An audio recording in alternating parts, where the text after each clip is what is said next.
one of the things that torments me constantly is, and I think it's really hurt me to discover this, is I had no idea how deep the desperation was for people who lack encouragement.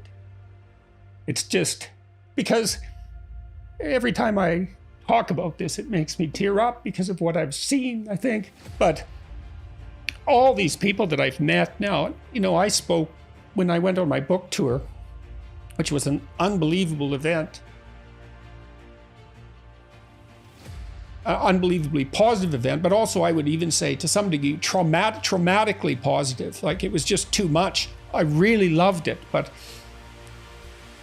to see the depth of hunger that people had for an encouraging word was unbelievably tragic. And for people to come up to me repeatedly, over and over and over, hundreds, maybe thousands of times, and say, I was in such desperate straits, looking for some encouragement, unable to find it. And then, I came across your lectures. I thought, Jesus, it's pretty thin gruel to feed a starving population. I mean, I'm absolutely pleased beyond belief that people have found what I've done useful, but that doesn't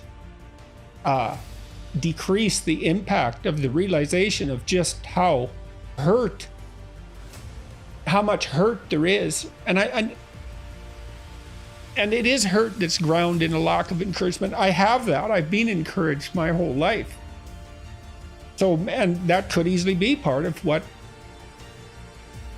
Now, I also thought somewhat in a calculated way about this, like, and I don't know how far this goes back, but I also organized my life so that I was standing. I had legs out in many directions. I had a clinical practice. I had a business. I had my professorship. I had my writing.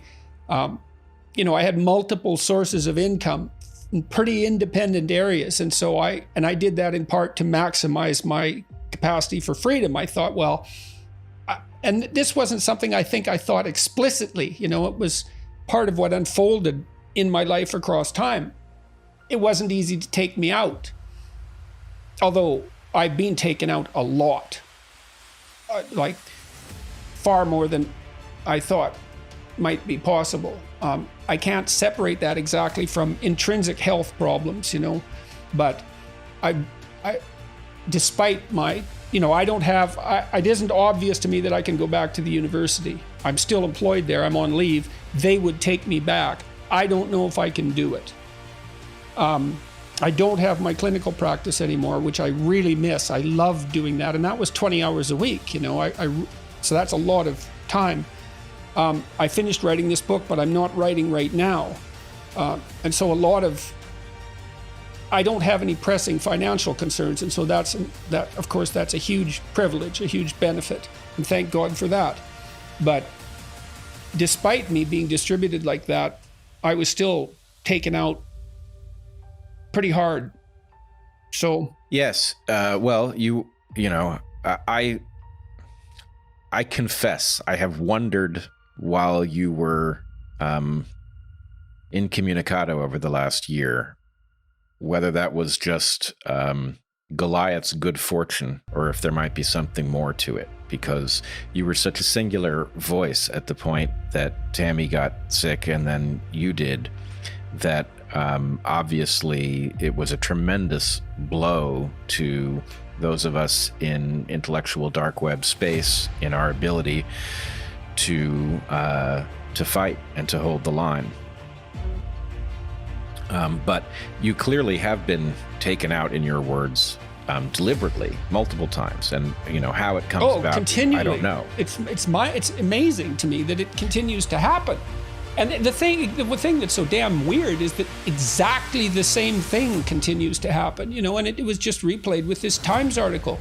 Now, I have thought, I had a lot of interviews lined up for this book.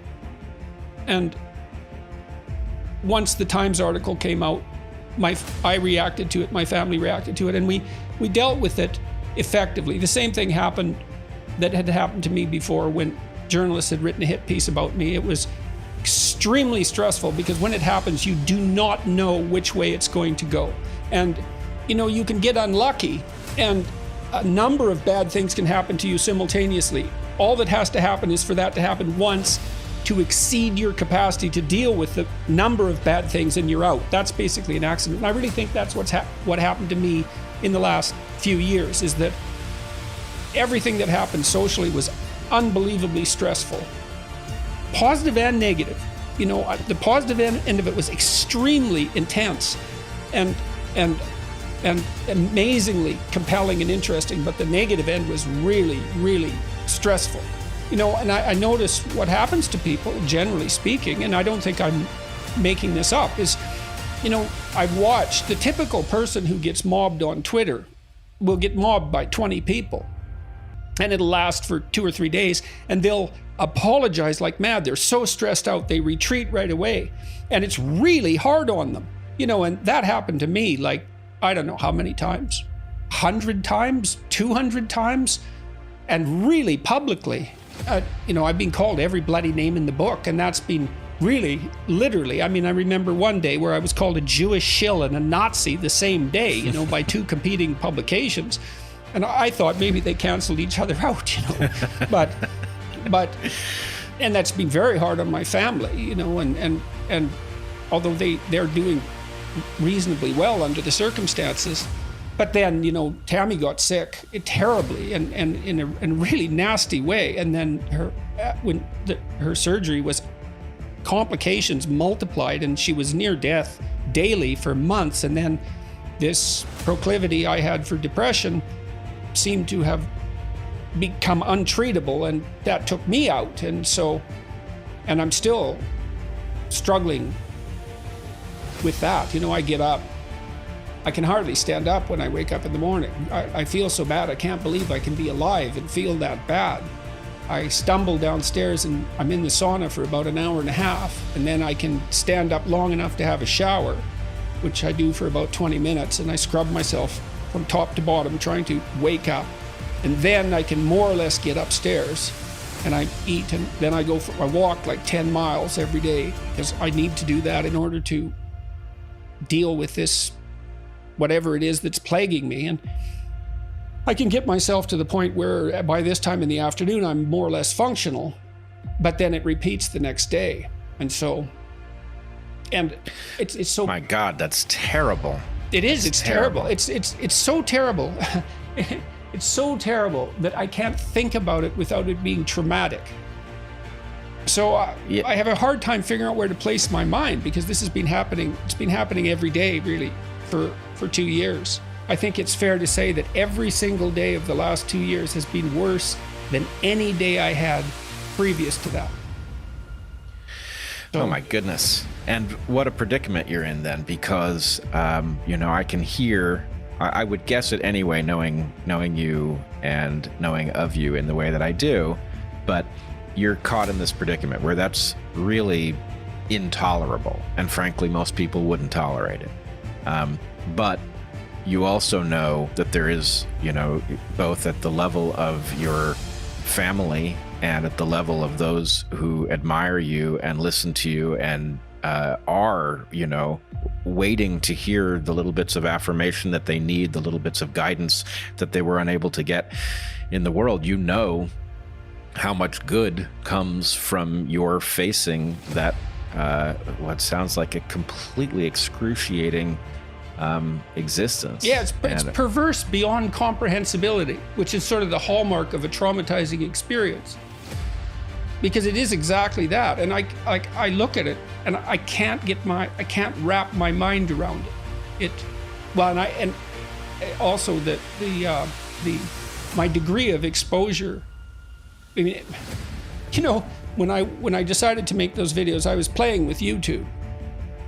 And I was playing with fire. Like, YouTube is fire in a way, social media is fire in a way that is unimaginable. It's so powerful.